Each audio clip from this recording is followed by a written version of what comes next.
Un 8 de enero de 1988, Santiago, de 17 años, y Andrés, de 14, desaparecieron a manos de la Policía Nacional del Ecuador. Las contradicciones en las declaraciones de los policías fueron tan evidentes que no lograron cerrar el caso. Sin embargo, en 1991, el testimonio de Hugo España, un agente del SIC, marcaría un giro decisivo en la investigación. Bienvenidos a Ergo Casos, lo que la justicia no vio.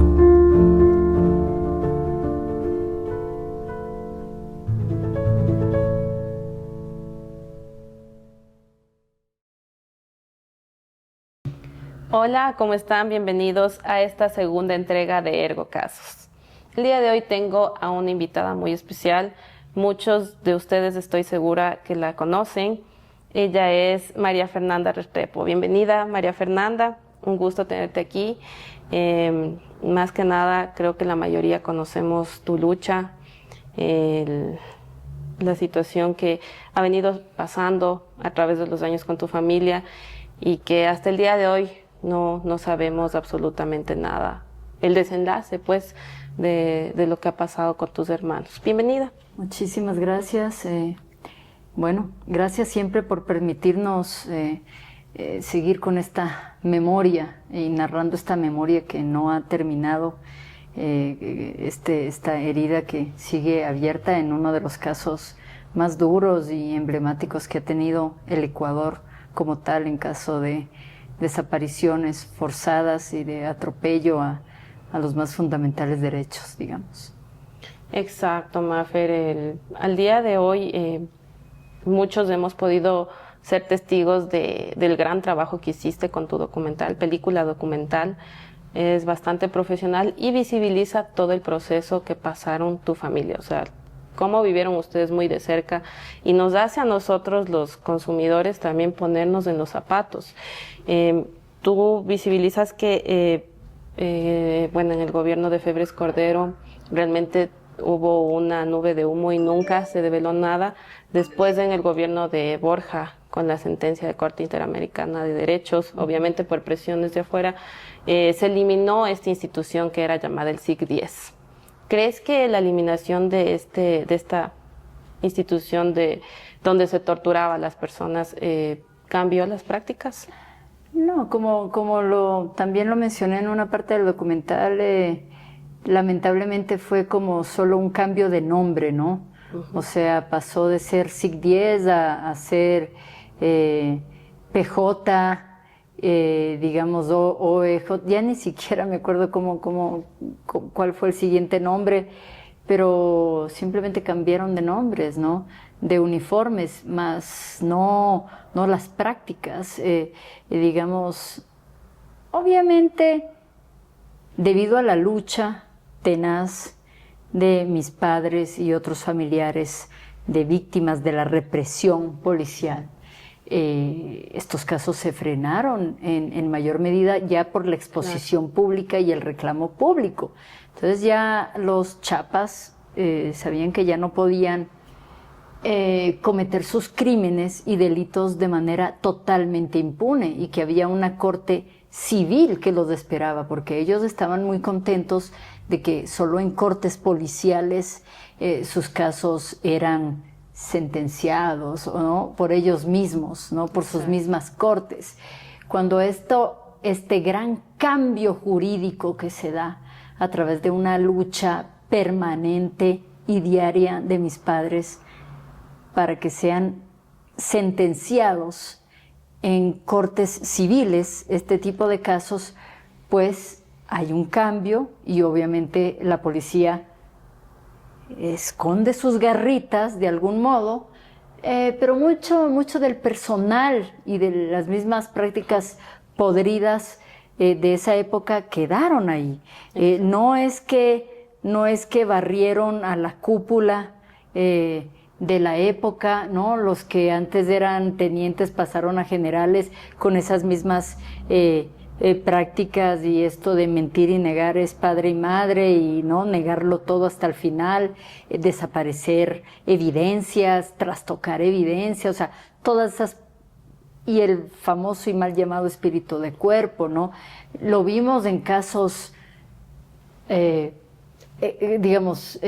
posteriores al de mi hermano, al de mis hermanos, como el caso Guañuna, por ejemplo, que fue un caso tan sonado de este chico que fue lanzado por un puente hacia abajo, asesinado en Quito. Ese es un gran caso que ustedes también deberían tomar en cuenta, la lucha del señor, del padre de Paul Guañuna, en este sentido, y de cómo ellos intentaron por todo lado dejar como que el chico se suicidó, y no fue así, lo mató la policía, ¿no?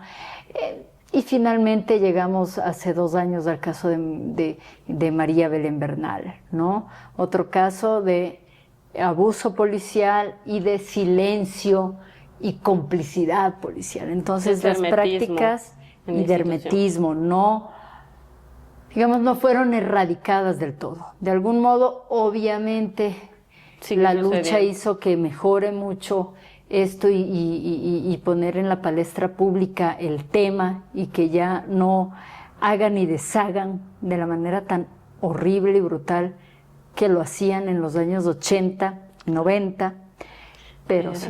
Era, como dicen, el poder punitivo, darles más a ellos. De alguna manera, justo lo que mencionas, Mafer, es el fuero, ¿no? El fuero policial del que gozaban. En el caso de tus hermanos se logra esta situación, pero no se cambian las prácticas. Esto sigue sucediendo, como lo dices, en años posteriores, y vemos que quienes son los encargados de cuidar los derechos de la población en general son los primeros que los vulneran. ¿Qué opinión te merece esto a ti? ¿Piensas? Yo sé que como en muchos casos hay 1 o 2 policías buenos, pero esta situación, esta realidad no cambia. La percepción de las personas siempre es la misma. O sea, los chapas son los malos, no nos cuidan. ¿Qué opinión te merece esto a ti? ¿O crees, te has topado con algún miembro de la institución policial que diga, no, si él es una buena persona? Habrán los buenos. Yo no estoy aquí para sentenciar y generalizar a todo el mundo. De hecho, hubo como casos muy bonitos mientras poníamos el documental, y se me acercaba cualquier policía de civil diciendo, yo no quiero ser esos policías que acabo de ver en esa película. Entonces eso es como, qué bonito, qué importante. Qué alivio que esta película pueda llegar a despertar en la mente de un joven policía el yo no quiero ser así, fue madre. Entonces es como educación también, ¿no es cierto? Y que te quedes con algo. Entonces dices, bueno, el crimen no fue del todo en vano, no todo está perdido, y alguno que otro se puede salvar. Pero el sistema en general, hoy por hoy, como vemos las cosas en el país de hoy que estamos viviendo, ¿no es cierto? Está tan podrido, tan consumido. Se les ha dado un poder extra a través de votaciones, ¿no es cierto?, etcétera.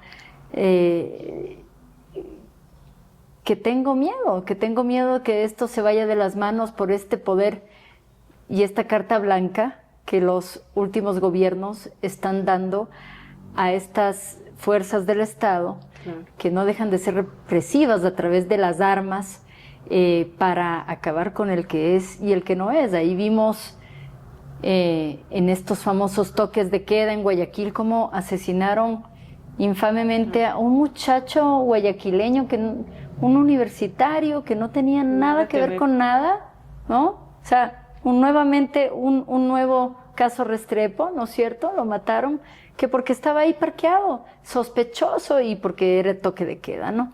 Entonces, es triste constatar eso. Quiero tener la esperanza de que la nueva juventud, las nuevas generaciones, qué sé yo, de policías sean otro, pero no lo estamos viendo así, porque están dentro de las cárceles implicados en bandas. Soy escándalo tras escándalo ¿no es cierto? O sea, asaltos, robos con policías infiltrados. O sea, es entre ellos que se arman las bandas. Claro. porque somos uno de los países donde el mejor canal ahora, hoy por hoy, para la droga hacia afuera. Porque hay un cuerpo hay una ayuda militar, policial, político atrás que permite esto. Entonces, ¿qué esperanza nos queda? Es muy, muy duro esto. Estamos viviendo una época en la que nos sentimos desprotegidos, ¿no? Totalmente. En la que la víctima se convierte en el culpable. Lastimosamente Eso siempre ha sido así. Es así y bueno, recordando hace unos pocos días, mi hermana sufrió un accidente de tránsito. Ventajosamente no fue nada grave. La persona que les impactó iba en estado etílico. Pero ¿qué pasó? Los policías le tenían que llevarle a un lugar donde le tenían que aprender y obviamente poner en conocimiento cómo venía, con cuántos grados de alcohol. Y no hicieron eso, fueron como 6 horas, le tuvieron paseando por toda la ciudad. Y la indignación como familia es tal que dijo, o sea, quienes son encargados de protegernos, de proteger los derechos fundamentales, como dices, Mafer, no existe una respuesta y como tienen el poder, el uniforme, entonces les intimido, les intimido. Y eso sucede, ¿no? Como dices, no, tal vez se cambia algunas cosas como es el tema del fuero policial, por lo menos ya no son juzgados en sus mismas cortes, pero sigue pasando, ¿no? Sigue pasando bajo el traje del policía, se siguen ocultando muchas cosas. Esta no ha sido solo tu lucha, sino la lucha de toda una familia. Principalmente tu padre que el día de hoy está muy delicado de salud. ¿Cómo lo percibes desde tu punto de vista? Bueno, vivimos tiempos muy duros, con un cuadro crítico, crónico. Mi papá no respira por sí solo. Es básicamente una vida artificial a través de un ventilador mecánico que respira por él, ¿no? No puede emitir voz porque tiene un traqueostomo aquí clavado en la garganta y estamos encerrados hace 2 años, 3 meses en un hospital. Vivir en un hospital no se lo deseo a nadie, pese a que hemos sido muy bien tratados por el personal. Siempre mi agradecimiento con todos ellos. Pero es duro un encierro en el que ves que, claro, que la vida se va esfumando poco a poco, minuto a minuto, y que ese papá que luchó toda la vida, posiblemente y seguramente no va a saber qué pasó finalmente con mis hermanos, que fue su lucha de toda la vida, que se lo merecía, que el Estado aún le debe esa respuesta, ¿no? Y esos cuerpos, ¿ya? Sí. Entonces es muy duro saber que pues mi mamá sí también sufrió un accidente de tránsito y se fue sin saber, que mi papá está en una situación tan frágil que el día de mañana no contamos más con él y que el Estado se quedó ahí, impávido ante el dolor eterno de una familia. No es justo. Para nada, Mafer. En el tema jurídico, ¿el tema de tus hermanos quedó ahí, el caso, o sigue el proceso? A ver, como son casos de lesa humanidad, exacto, ¿no es cierto? Son tratados como que no prescriben, están abiertos, ¿cierto? Entonces supuestamente está ahí, reposa en la Fiscalía, en esta área que se estableció luego de la Comisión de la Verdad. Es como una área especializada en estos casos de la Comisión de la Verdad, pero es una figura decorativa, básicamente. O sea, esto, bueno, se dio hace 11 años, empezó con mucho impulso, pero luego les quitaron toda la mesa los recursos y finalmente no hay gente preparada ni suficientes fiscales preparados en estas cuestiones de desaparición forzada y nada. Y la Fiscalía como tal juega con el cansancio de los familiares de las víctimas. Los familiares finalmente son las verdaderas víctimas eternas de todo esto, porque te quedas en un limbo de vida, jurídico, anímico, emocional, eterno, ¿no es cierto? Entonces dices, bueno, llegas y dices, ¡ay, hay un nuevo fiscal! Y entonces ese nuevo fiscal que posiblemente nació 15 años después de que pasaron las cosas o 20 años después se tiene que enterar de todo, hasta me piden la película para ver de qué se trata el caso. Y es una revictimización Los chicos, completa. sí, o sea, a ver cómo era todo, ya empecemos de nuevo a ver, sí, los casos, y ya, vamos a empezar por aquí, empiezan a encontrar como cosas llamativas y ahí se para todo y cambian de fiscal. Entonces, la fiscalía juega a cambiar de fiscales cada 6 meses, cada año en los casos, para no quedar en nada. Yo no soy tan incansable como mi papá, yo me he cansado. Bueno, yo tengo mi energía completa cuidando a mi papá ahora y me faltan horas del día para todo lo demás.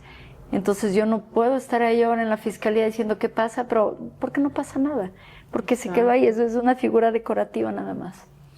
El proceso, como tú dices, es para cualquier persona un poco tedioso y desgastante, pero sobre todo para ustedes que dices, bueno, viene un nuevo fiscal y otra vez a decirle qué pasó, pero es complejo, o sea, es decir, bajo esta figura de viene un nuevo fiscal, otra vez le actualizo del caso y tal, no se resuelve nada, no terminan de resolverse y sigue esa herida ahí, ¿no? Esa herida abierta en la que no logran saber cuál es el paradero, qué pasó, porque creo que como familia es un capítulo que tienen que cerrarlo.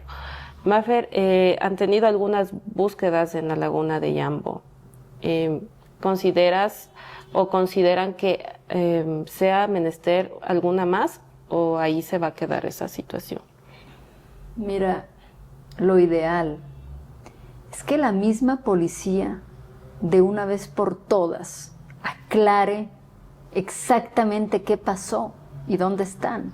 Es que ellos son los únicos que saben, porque hemos seguido a palo de ciegos, ¿sí? Volvemos a otra búsqueda en el punto que no es, donde no es. Bueno, la laguna nunca fue rastreada en su totalidad, solo en un área específica donde el testigo principal, Hugo España, dijo que por ahí fueron arrojados los restos de mis hermanos.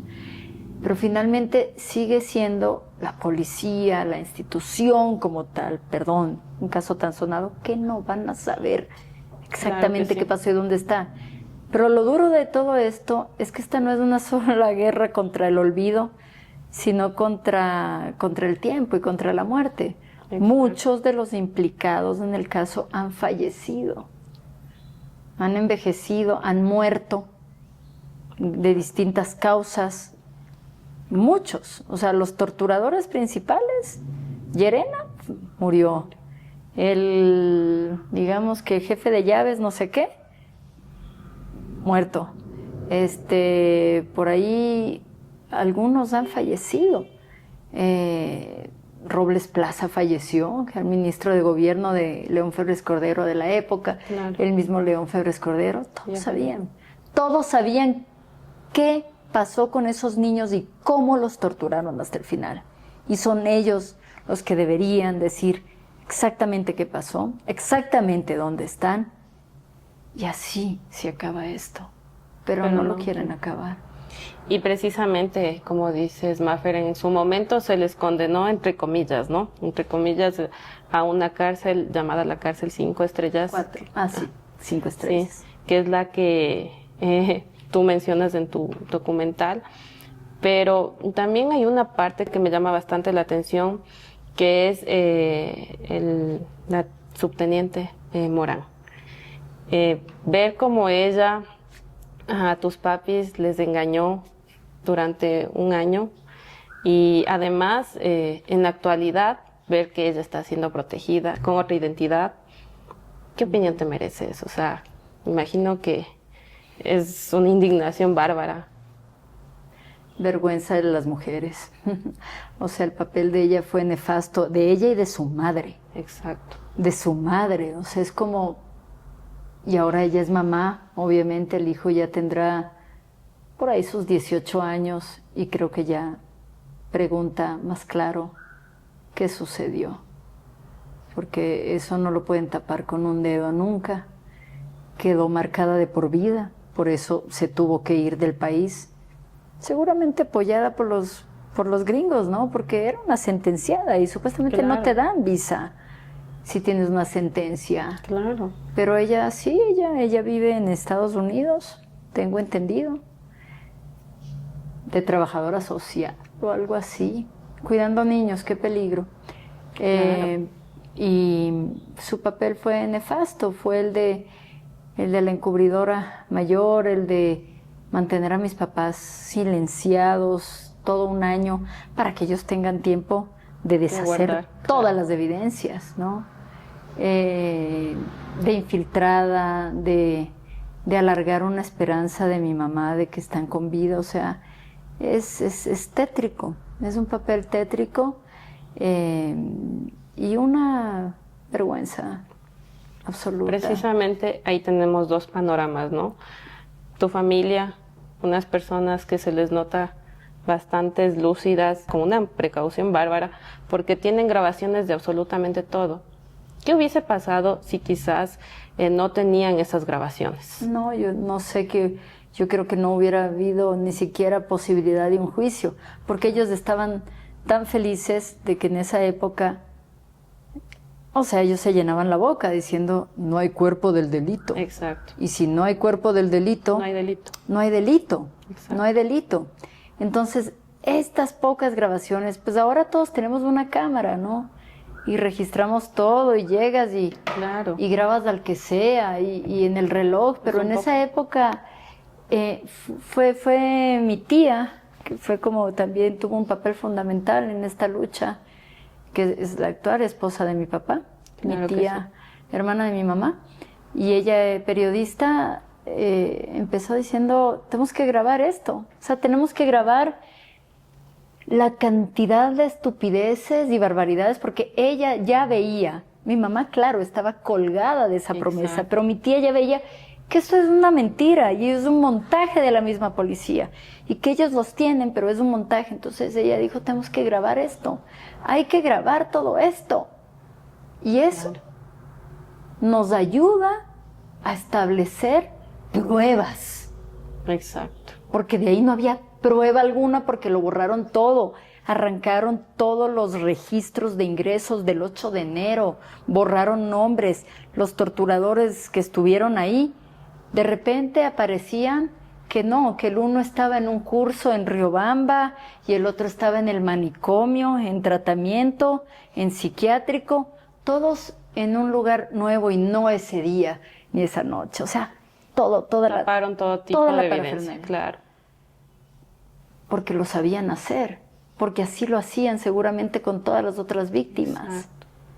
Pero aquí les supo, no voy a decir a qué, les supo a mierda, perdón. Claro.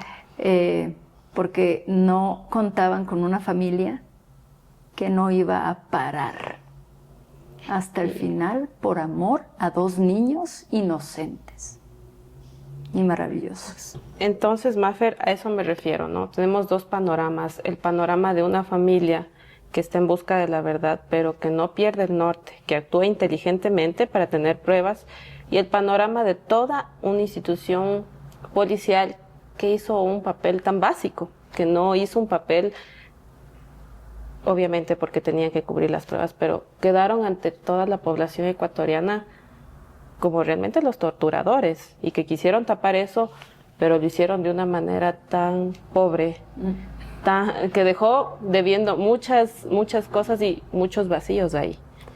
Entonces, mi pregunta es... Tan burda. Exacto, y de una forma burlesca, ¿no? Ellos queriendo tapar su situación, pero tú después de unos años, cuando haces tu película documental, te vuelves a encontrar con estas personas. ¿Qué sentiste? Bueno, sí, muy duro. Sientes roto el corazón, ¿no? Ilusión de saber algo más también por algo y decir lo que no pudiste decir todo este tiempo y tal, pero sí, desolación. Al ver que igual seguían negándolo todo, ¿no? 20 años después ninguno tenía como Claro que ellos, ¿no? En una parte de la escena de la película donde yo me iba a ver con uno y caen 5, porque ellos caen en manada, tan valientes ellos, Yo, Dios mío, no sabía ni qué preguntar qué, cada uno tenía un papel distinto en este crimen. Pero ellos mismos dicen, no, o sea, sí, es que sí fueron torturados, pero no fuimos nosotros, sino fueron otros, ¿no? Que son tal Fraga, Medrano y Gudiño, que son otros agentes oscuros de los cuales la Fiscalía no se ha encargado para nada, ¿no? Pero ves que todo lo niegan, que Doris Morán dice que se llama María Terán, o sea, ya hasta ella no es de ella, y es desolador, o sea, porque pudo haber sido más fácil para ellos todos, para la institución como tal, decir esto sucedió, esto pasó y aquí están los cuerpos y nosotros los llorábamos, los enterrábamos, había un juicio y hasta nos íbamos del país posiblemente. Claro. ¿Ya? Pero eligieron el camino del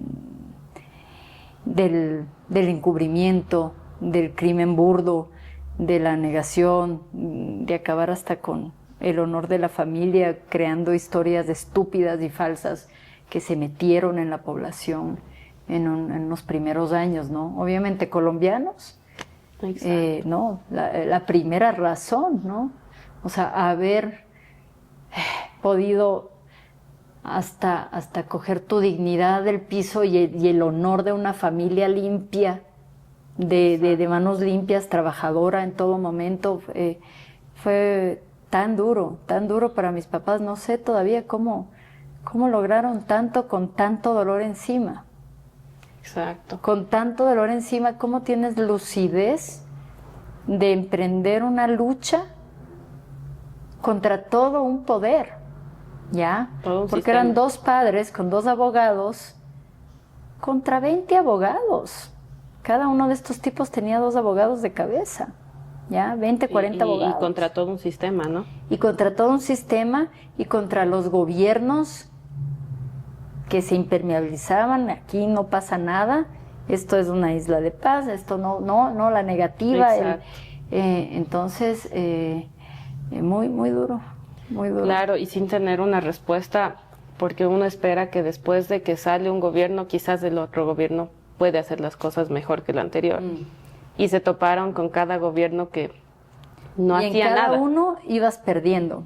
Exacto. El tiempo y la oportunidad de llegar a establecer qué pasó, o de evidencias o demás, porque cada gobierno, exacto, bloqueaba las cosas, aquí no pasa nada, vueltas por aquí, por allá, pero de oídos sordos, claro. Evidencias desaparecidas, rotas, personal cambiante aquí y allá, adiós, o sea, se te esfumaban las posibilidades con el paso del tiempo. Peor ahora, 36 años después, o sea, como te digo, ya algunos han fallecido, ya fue. El caso de tu ñaño, de tus hermanos, pues, tuvo ayuda del gobierno colombiano también, que sí sirvió lo que ellos hicieron en la investigación, ayudó de mucho. Sí. Pero, digamos, el apoyo del gobierno colombiano no nació de ellos. Fue porque mi mamá fue a coger de la solapa a cada uno de los congresistas en Bogotá a decir auxilio. Ustedes tienen que hacer algo porque me mataron a mis 2 hijos allá. Claro. Ella hablaba de me los desaparecieron. Ella nunca admitió que estén muertos, ¿ok? Claro. Que iban a aparecer, pero que estaban desaparecidos. Y ahí el gobierno colombiano se levanta, reacciona y envía a sus investigadores, o sea, su cuerpo policial, digamos, de allá, a investigar acá, a ver qué sucedió, y ellos salen con el resultado de que es la policía ecuatoriana la implicada, o sea, sus propios colegas, ¿no? Claro. Entre colegas podían no hacer eso, pero muy honestamente, los investigadores colombianos concluyen, obviamente, lo evidente por todo lado de la implicación policial, en el caso de mis hermanos. Sí, los organismos internacionales, en este caso, como el gobierno de Colombia o la Corte Interamericana de Derechos, si quizás no hubiese habido la presencia de estas dos entidades acá, ¿se hubiese esclarecido o jamás? Yo creo que mucho más difícil, obviamente, porque era el Ecuador el que estaba completamente negado y obtuso en aclarar nada. Se tuvo que establecer en el gobierno de Borja, y eso por toda la presión familiar, una comisión internacional, porque la Comisión Nacional de los grandes eruditos nacionales no llegaron a nada. Nos tocó traer gente de afuera, ¿sí? Imparciales, y un miembro familiar, incluso ahí, abogado, un tío mío, que establecieron también, ya a último minuto, todo, digamos que con mayor peso y claridad, toda la implicación policial, porque también la Comisión Internacional iba a quedar como en nada hasta que aparece Hugo España, hasta que él aparece en los últimos días de esa comisión y da un giro ya contundente, digamos, en la historia. Cuando tu mami escucha, ¿acepta ya qué pasó en realidad con tus hermanos o sigue con la idea de la desaparición? No, claro, ya es como una estocada, una pesadilla horrible, pero hasta ella no verlos, ¿no? Y tener sus cuerpos, jamás iba a aceptar la muerte total de sus dos pequeños hijos. Vemos la lucha desde que tú eras muy niña, ¿no? La lucha de tus papis. Pero tú, en realidad, ¿cuándo fuiste consciente de que tus hermanos ya no estaban? Bueno, esto me lo cuenta mi tía porque yo no me acuerdo y un poco lo digo en el documental. O sea, claro, primero para mí era como, o sea, no están, pero van a aparecer, porque estaba Morana ahí, que era hasta parte de la familia, iba a mis obras de ballet, de paseos, mi mamá le iba a pagar como los estudios afuera, el matrimonio, todo. Entonces para mí era, ya van a aparecer, están bien. Ya no vienen, siguen desaparecidos, pero van a aparecer. Pero finalmente viene el informe final de la Comisión Internacional donde dicen están en Yambo y ahí es una realidad, ¿no? O sea, tus hermanos están desaparecidos y los asesinaron, ¿no? Y eso es sucede a los 13 años, ¿no? Tus papis seguían con las protestas todos los miércoles, ¿no? ¿Tú también te sumaste a esto? Cuando tenía vacaciones, siempre estuve ahí los miércoles. Claro, porque nosotros dejamos de hacer paseos, vacaciones, nada. O sea, la energía entera de mis papás estuvo toda la vida en la búsqueda de mis hermanos. Dejamos de lado toda diversión, todo paseo y tal. Entonces, ahí sí yo estaba ahí, pero de lo contrario, pues mis papás procuraron que mi vida sea lo más normal posible dentro de esta locura diaria que se vivía. Yo acudía a mi colegio como siempre, no eran ellos los que estaban en la plaza, no yo, pero en vacaciones, por supuesto que sí, o días libres, ahí estaba en la plaza, pues ahí estaban mis papás, la niña no se podía quedar en la casa. Claro que sí. Al día de hoy, tu mami ya no está, tenemos a tu papi con un estado delicado de salud y tú sigues aquí. ¿Qué significa el panorama que tenemos hoy con la desaparición de tus hermanos? La pérdida completa prácticamente de tu núcleo familiar. ¿Y cómo te hace sentir eso? Es muy duro, es un tramo muy duro, muy amargo que intento procesar esa idea a diario. Bueno, tengo la bendición de tener un hijo maravilloso, de un marido que ha sido muy resiliente a todo esto, que me ha apoyado mucho, que no sé quién me hubiera apoyado tanto. Tener 2 años yo clavada con mi papá y él ahí como pendiente del niño, eso no es así tan fácil, ni se cuenta tan fácil. Pero claro, es perder ya todo el sentido de familia, perdí todo mi núcleo familiar primario, o sea, digamos que con la futura desaparición de mi papá estoy prácticamente sola. Y eso es muy, muy duro, muy triste, pero sigo viva. Soy yo la que sigo y sigo por mi hijo y tengo la fuerza para seguir. No voy o sea, no puedo derrumbarme. No, claro que no. Porque mi hijo está ahí. Y por último, Mafer, agradecerte, y creemos que este podcast, este diálogo, si bien es cierto lo conocen muchas personas, pero sería bueno seguir visibilizando tu situación para las nuevas generaciones. ¿Dónde podemos ver tu película documental? Está en Cholo Plus, así se llama, Cholo Plus, ahí la pueden descargar. Y también a veces se presenta en algunas muestras. Estuvo aquí en Riobamba, de hecho, el día de ayer, en la Universidad Nacional de Chimborazo. Ya no está el DVD, pero está en Cholo Plus. Sí. Agradecerte, Mafer, gracias por brindarnos un momento que ahora sabemos que es muy complicado, pero te deseamos los mejores éxitos y de verdad que sientes y encuentres un poco de la paz que te han robado durante tantos años. Muchísimas gracias.